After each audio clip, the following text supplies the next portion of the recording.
What's up, everybody? This is Colonel Roke here, bringing you a team deathmatch on Grid.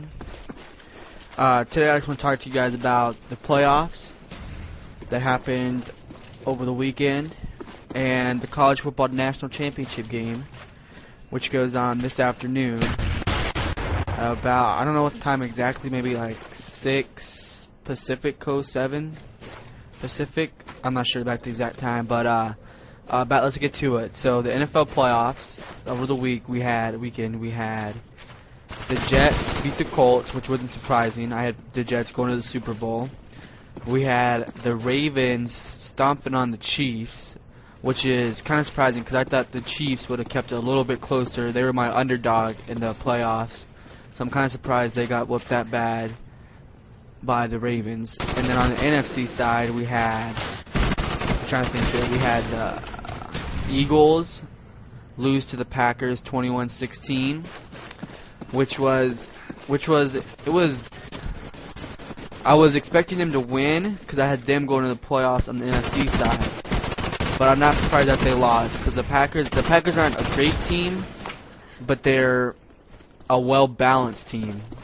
So that's what gives them edge over other teams, or that little edge that might push them to the win in the last couple minutes of a game. Although I believe the Eagles did have a chance to win it. It's just that Michael Vick threw the pick with like 50 seconds remaining, 40 seconds remaining. But you have to understand where he's coming from. You know, you can't expect him to spike the ball, because you have to think about what he's doing. If you were in there, you wouldn't spike the ball, because if you spike the ball, you give the defense time to get their defense together, get some new players on the field.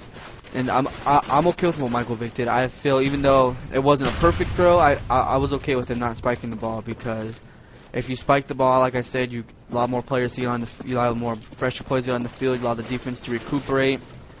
It's just that he made the wrong throw. He could have checked it down to the running back, or if he did go for the long ball, he just underthrew it. But I was kind of happy because the cornerback that intercepted it came out of the end zone without anybody touching him, so he was still a live player. That's why I was like wishing that he dropped the ball, because please drop the ball, please drop the ball. But he didn't drop the ball, and it was funny because his players threw him down to the ground and dogpiled his butt. Or, yeah, I don't know if I'm allowed to say ass, but I said it anyways, so it doesn't matter. But anyways, yeah, that's what happened in the playoffs. Oh, wait, no, I forgot to say, the Saints lost to the Seahawks, which is really surprising because the Seahawks probably did not even deserve to be in the playoffs.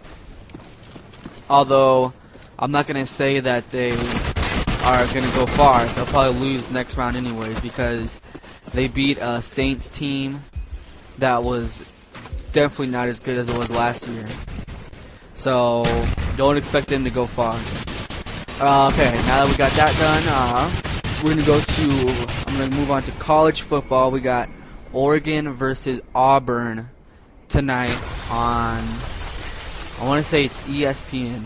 I'm not sure. And it's like 5 or 6 in the afternoon. But my pick is Oregon stomping on Auburn. When I say stomping on, I don't mean whooping them 48 to 10. I mean it's gonna be close, but they're still gonna beat them.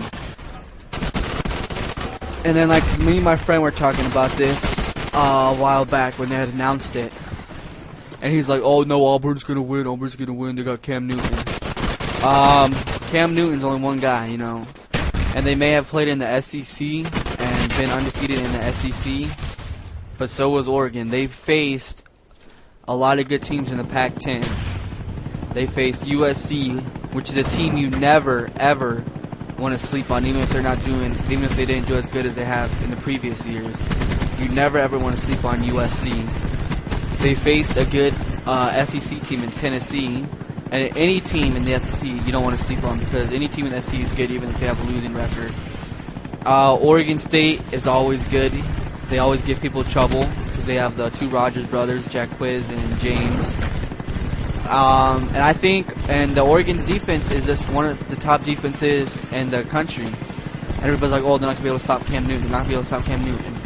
When you have a team with a defensive coordinator, Nick Aliotti, who is a master at blitz packages, it's tough to win against them. I mean, Oregon may give you that little tease where they think they let teams like catch up to them, or they let teams hang around in the first quarter and the second quarter, but then they explode in the second half and run away with the game. They're still one of the best teams. That's why they're number 2. They should have been number 1, but that's why they're number 2 and playing in the national championship game. And they have one of the best running back cores in the game with LaMichael James and Kenyon Barner.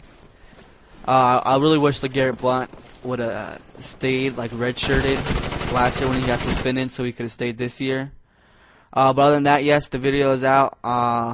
This is Colonel Roke, and I'll catch you later, guys.